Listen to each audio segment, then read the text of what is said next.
Imagina que eres un joven campesino hispano en el año 218 a.C.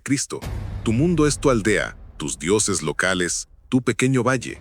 De repente, en la costa, aparecen monstruos de madera que escupen hombres con armaduras relucientes. Hablan una lengua extraña, se mueven como una sola bestia y arrasan todo a su paso. No lo sabes, pero acabas de encontrarte con la máquina de guerra más letal de la antigüedad, la Legión Romana. En los próximos 600 años, esta máquina construirá el imperio más grande que el mundo occidental haya conocido. ¿Cómo lo lograron? ¿Qué secretos hacían invencibles a estas legiones? Y lo más importante, ¿por qué su legado sigue determinando nuestro mundo 2000 años después? Quédate hasta el final, porque revelaremos el único error que destruyó este imperio invencible. Roma no nació imperial. Comenzó como un puñado de aldeas de pastores en 7 colinas. Lo que los hizo diferentes fue su capacidad de aprender del enemigo. De los etruscos tomaron la organización, de los griegos la cultura, de los samnitas las tácticas de montaña y de su peor pesadilla, Aníbal, aprendieron que la flexibilidad vence a la fuerza bruta. La legión no fue un diseño genial de un solo hombre, fue la evolución de 500 años de prueba y error. Cada derrota era una lección. Cada victoria, un escalón más alto. ¿Qué convertía a un campesino itálico en el soldado más temido del mundo? No era la fuerza individual, sino la disciplina férrea. 25 años de servicio, 30 kilos de equipo cargados en marchas de 30 kilómetros diarios, entrenamiento con espadas de madera el doble de pesadas que las reales. Pero el verdadero secreto no era el entrenamiento físico, sino el psicológico. El legionario luchaba por sus compañeros, por su centuria, por su legión. La deshonra de abandonar a un camarada era peor que la muerte. Esta era la verdadera fuerza de Roma, no las espadas, sino las almas de los hombres que las empuñaban. Una legión no era solo 5.000 hombres, era un organismo perfectamente sincronizado. 10 cohortes, 60 centurias, 480 contubernios, cada nivel con su líder, desde el veterano centurión con su bastón de vid hasta el nuevo recluta. Pero la verdadera genialidad estaba en la especialización.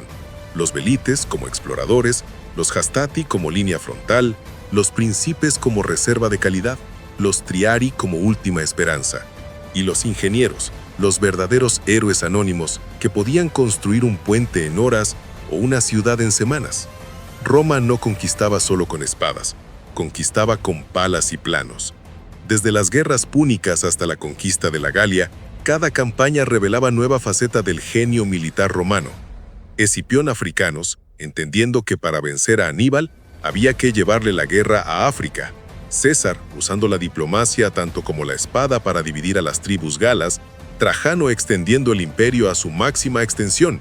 Pero cuidado porque aquí viene el primer aviso del futuro colapso. Mientras más se expandían, más delgada se extendía la línea de suministros.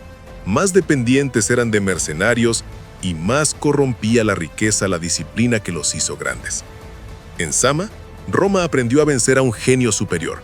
En Pydna, demostró que la falange macedonia era obsoleta. En Alesia, mostró que el genio ingenieril podía vencer a la superioridad numérica.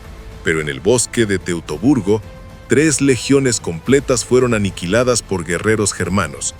Esta derrota traumatizó tanto a Augusto que gritaba en sus pesadillas: «Varo, devuélveme mis legiones». La lección fue clara. Aunque la máquina militar perfecta podía ser destruida por la arrogancia y la subestimación del enemigo, la vida del legionario no era solo batallas gloriosas. Era marchar bajo el sol abrasador, construir fuertes en tierras gélidas, defender murallas contra hordas bárbaras por un salario que apenas alcanzaba para sobrevivir. Pero al cumplir 25 años de servicio, recibía la recompensa suprema: ciudadanía romana y un lote de tierra.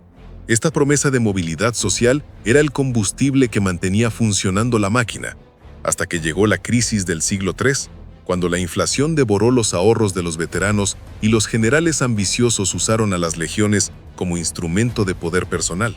Adriano comprendió la verdad demasiado tarde. El imperio había crecido demasiado. Construyó murallas para contener la marea bárbara, pero las murallas no pueden detener la decadencia interna. Las legiones se germanizaron, los generales se corrompieron, la disciplina se relajó. En Adrianópolis, la caballería goda destruyó el mito de la invencibilidad romana.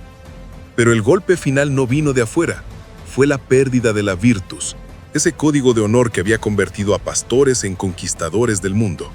Roma cayó, pero sus legiones nos dejaron un mundo transformado.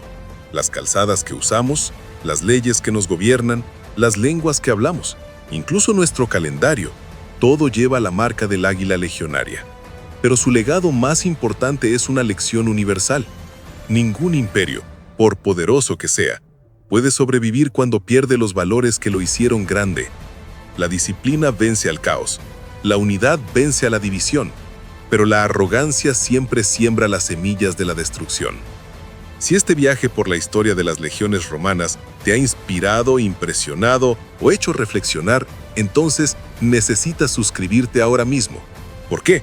Porque en nuestro próximo documental revelaremos los secretos de los samuráis, cómo 47 Ronin cambiaron Japón para siempre, y qué tienen en común estos guerreros con las legiones romanas. ¿La respuesta te sorprenderá? Suscríbete, activa la campana y comparte este video con alguien que ame la historia. Y en los comentarios dime, ¿crees que nuestro mundo moderno podría construir algo tan duradero como el Imperio Romano? Tu opinión nos interesa. Esto es Crónicas Bélicas.